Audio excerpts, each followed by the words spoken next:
네, 반갑습니다. 한 주간 동안 잘 지내셨나요?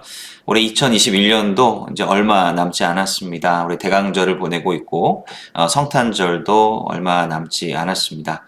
또 날씨가 부쩍 추워졌는데요. 여러분들 항상 건강 조심하시길 바랍니다. 자, 바이블 어드벤처 6번째 시간입니다.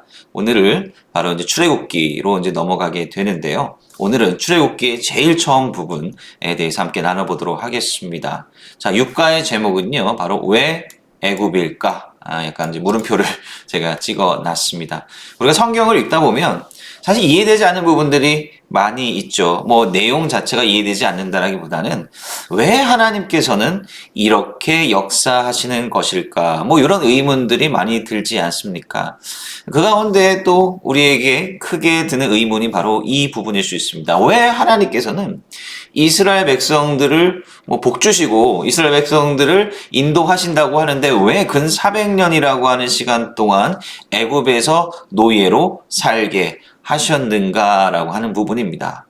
자, 우리가 이 이집트라고 하는 땅이 주는 우리의 의미가 무엇이고 또 그 가운데서 하나님께서 이스라엘 백성들을 어떻게 인도하시고 살리셨는지 바로 이 출애굽기를 통해서 우리가 함께 그 메시지를 찾아볼 수 있을 것 같습니다.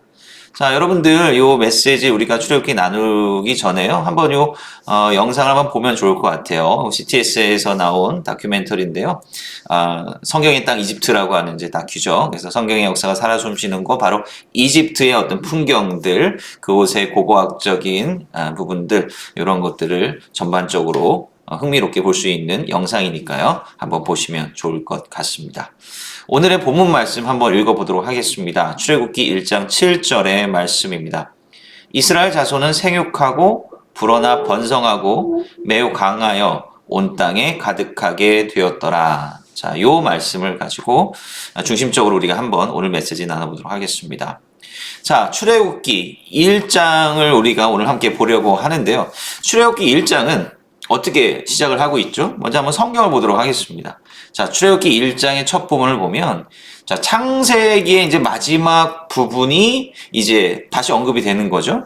이 야곱이 그의 아들들, 그 다음에 그의 가족들을 데리고 가나안에서 이 애굽으로 내려가지 않습니까? 바로 이제 요셉을 통해 요셉이 중요한 연결고리가 돼서 야곱의 가족들이 가나안에서 이집트로 이제 이주를 하게 되는 거죠. 그래서 그때 당시 이주를 했었던 이제 사람들이 이제 이렇게 된다라고 하는 것이고요. 모두 70명이었더라. 이제 70명이 이제 내려간 겁니다. 나중에는 이제 수백만으로 성장을 하게 되는 것 아닙니까?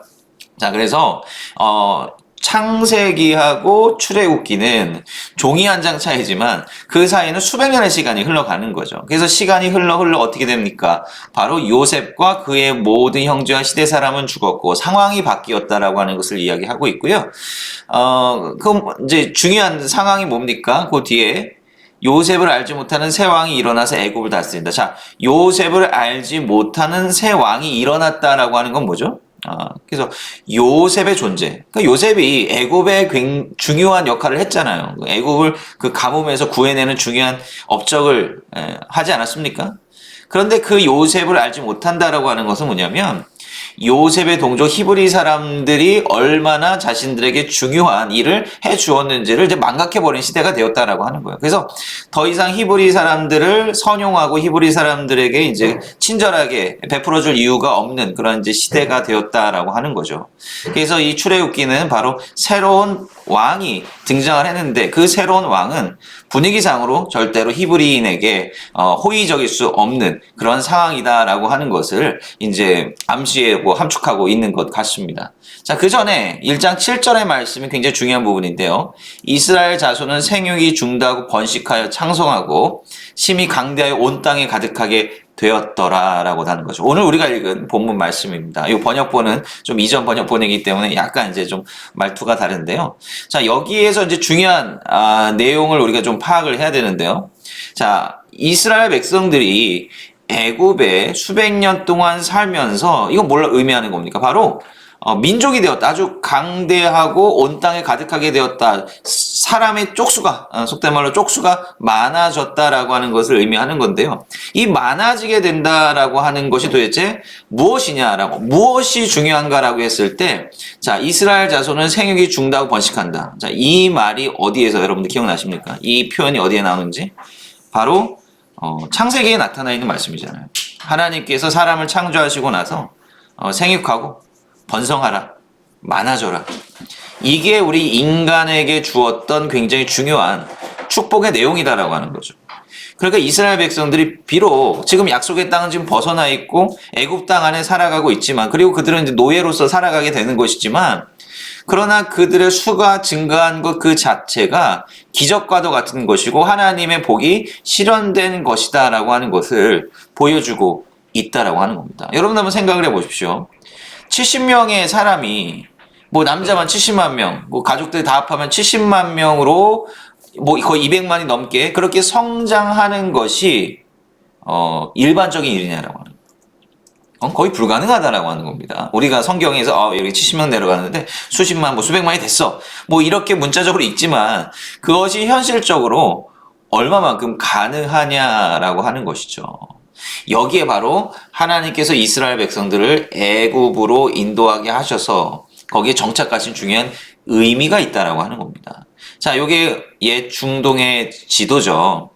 그래서 여기 보면 두 개의 긴 강이 있지 않습니까? 티그리스 강과 유프라테스 강이 이렇게 흐르고 있어요.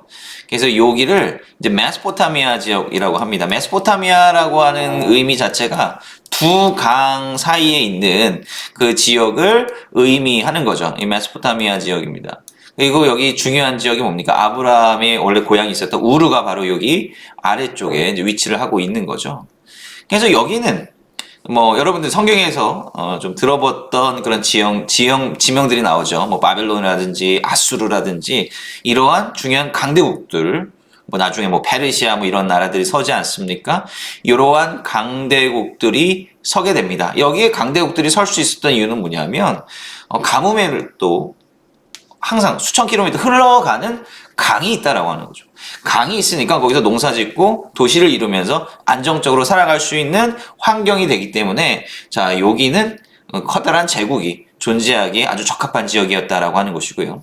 또 다른 제국이 존재할 수 있는 굉장히 중요한 곳이 어디입니까? 바로 오늘 우리가 읽는 성경의 배경과 그 본문의 배경이 되는 바로 이집트다라고 하는 거죠. 여기죠, 이집트. 자, 여기 푸릇푸릇한 뭐 북아프리카 지역에 위치해 있는 이집트는 전반적으로 굉장히 좀 사막 같은 그런 느낌이 있지만 여기에 강줄기를 따라서 푸릇푸릇하게 조성이 되어 있는 굉장히 이제 비옥한 땅들이 있지 않습니까? 그리고 이제 그 나일강, 여기 나일강이죠. 나일강의 7,000km로는 굉장히 긴 강인데 남쪽에서 북쪽으로 이렇게 흘러가요. 지중해 바다로 흘러가게 되는데 마지막 부분에 이 지중해 바다와 만나는 부분에서 이렇게 삼각형 모양의 아주 비옥한 땅이 형성이 되어 있습니다. 자, 이곳이 이스라엘 백성들이 거주했던 고센 땅이라고 하는 곳이 바로 이 지역이라고 할 수 있습니다.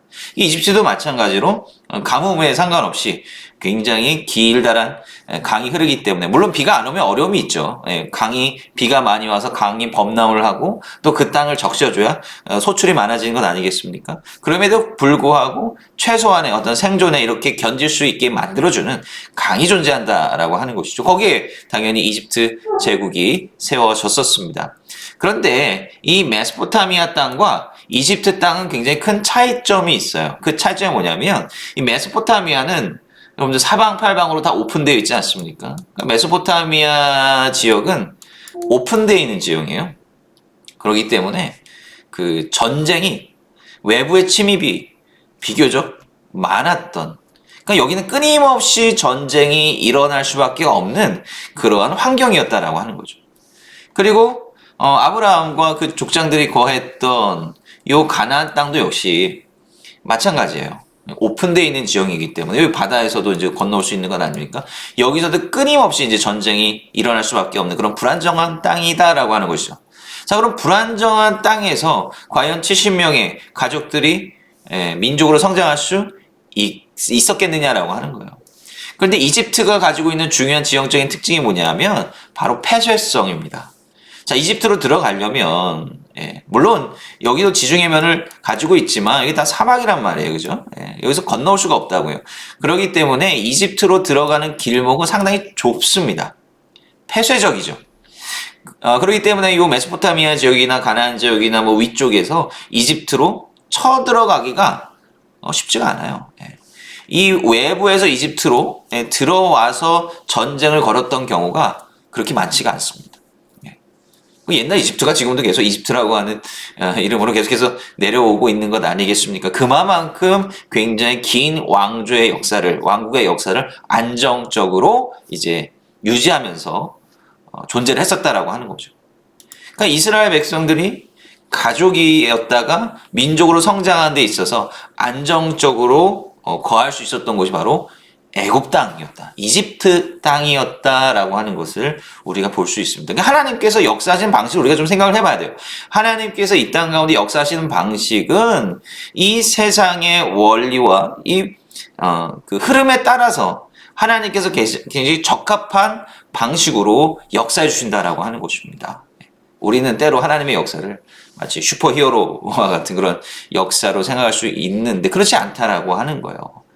이 세상이 하나님의 의해서, 하나님의 섭리에 의해서 여전히 움직여가고 있고, 짧은 시간의 텀으로 보면 세상이 승리하는 것 같아 보이지만, 결국 긴 안목에서 보면, 하나님의 시간의 관점에서 보면, 결국 하나님의 생각과 하나님의 계획대로 이 세상이 움직여가고 있는 것이다. 이것을 우리가 생각해 볼 수 있다라고 하는 것입니다. 자, 그래서 바로 이스라엘 백성들이 이렇게 강대하게 되었는데 아까 얘기했잖아요. 새로운 환경이 바뀌었습니다. 어떤 환경이 바뀌었느냐?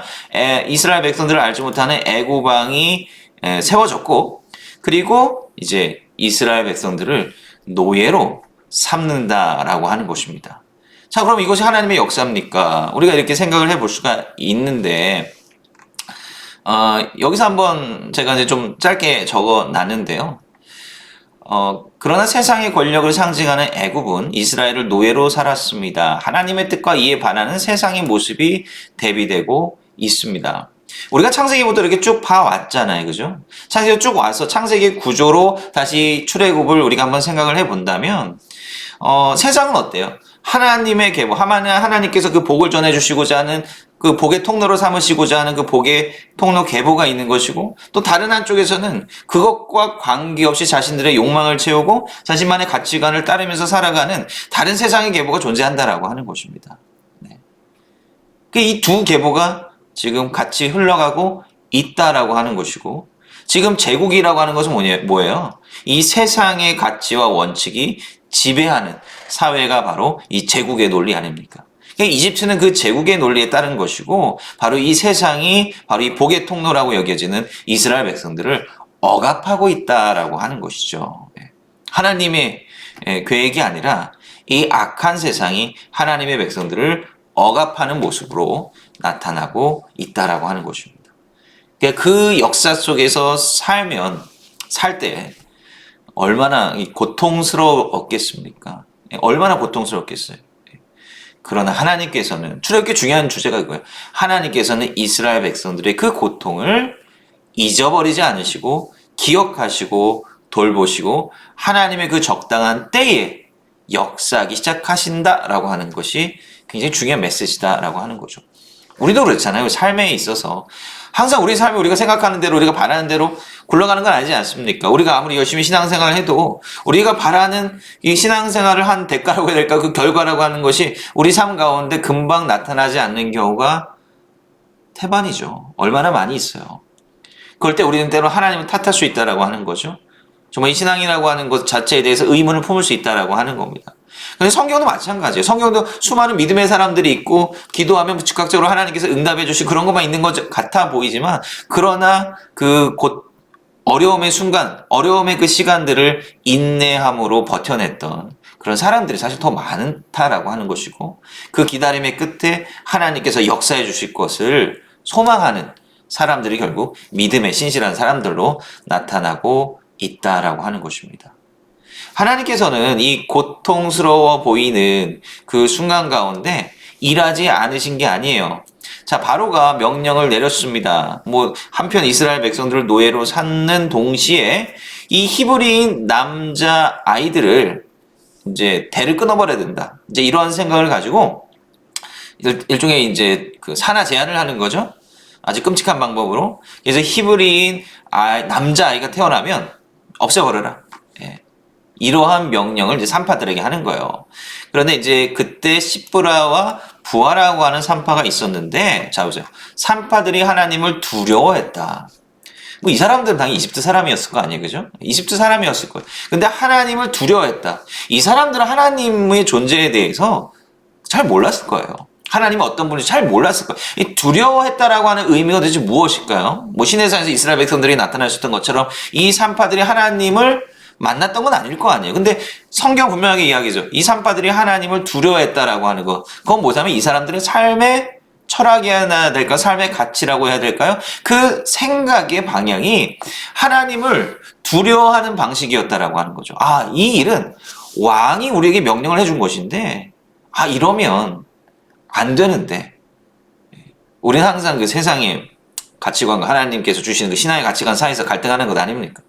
내가 이렇게 살아야 되냐 저렇게 살아야 되냐라고 했을 때 많은 경우 우리는 하나님 앞에 죄송합니다라고 이야기를 하면서 세상을 더 두려워하는 방식으로 나간다라고 하는 거예요. 근데 이 산파들은 무려 왕의 명령을 어기면서까지 자신들이 생각하기에 옳은 일을 했고 그것이 결국은 하나님을 두려워하는 그 삶의 모습이었다라고 하는 것이죠. 이게 굉장히 중요한 것 같아요. 하나님을 직접적으로 알지 못하는 이들도 하나님께서 원하시는 방식으로 살아갈 때 하나님께서 역사해 주신다라고 하는 겁니다. 자, 근데 그 결과 어떻게 된 겁니까? 하나님이 그 산파들에게 은혜를 베푸셨잖아요. 그죠? 백성은 생육이 번성하고 심이 강대하고 더 많아진다라고 하는 것이고, 자, 산파는 하나님을 경외하였으므로 하나님의 그들의 집을 왕성케 하신지라. 자, 산파들이 히브리 노예 아이들을 살려준 결과 그들이 하나님의 놀라운 복을 받았다라고 하는 것이죠. 자, 그래서 두 번째 포인트를 보면, 자, 이것이 무슨 의미냐? 이스라엘 백성들을 선대했던 이 산파들은 하나님께서 복을 받게 되죠. 아브라함에게 하나님께서 주셨던 복의 통로로서의 역할이 이스라엘 백성들에게 있음을 볼 수 있다. 하나님께서 여전히 역사하신다라고 하는 거예요. 여러분 기억나십니까? 아브라함이 받던 축복의 내용이 뭐예요? 내게 축복을 하는 사람들은 하나님의 복을 받고 너에게 저주를 하는 사람은 저주를 받을 것이다. 이거잖아요. 그죠? 이스라엘 백성들을 선대하는 사람들은 하나님의 복을 받을 것이고 그렇지 못하면 저주를 받는다. 출애굽기의 전반부에 나오는 전체 이야기 틀이 바로 이러한 아브라함의 복의 내용이 중요한 틀을 형성하고 있다라고 하는 겁니다. 하나님께서 애굽과 그 바로에게는 벌을 내리시나요? 왜요? 이스라엘 백성들을 노예로 삼고 막대하였기 때문에 그렇다라고 하는 것입니다. 그러나 이 시브라 부하 같은 히브리 산파들이 이스라엘 백성들에게 선대했을 때 하나님께서는 그 놀라운 은혜를 허락해 주셨다라고 하는 거예요. 여기서 말하는 이스라엘 백성들은 그 사회의 연약한 자들을 말하는 것이잖아요. 그죠? 그 연약한 자들에게 선대할 때 하나님께서는 복을 주시고 오히려 노예로 삼고 억압하고 이용하고자 했을 때 하나님께서는 심판을 내려주신다. 라고 하는 것이 굉장히 중요한 틀이다라고 하는 겁니다. 그래서 하나님께서는 연약한 자들을 잊지 않으신다라고 하는 것이 바로 출애굽기에 나타나 있는 굉장히 중요한 핵심적인 메시지다라고 할 수가 있습니다. 자, 이것이 바로 출애굽기의 시작입니다. 여러분들 어떻습니까? 하나님께서 정말 이 시간 우리 가운데 이러한 방식으로 놀랍게 역사하심을 믿으십니까?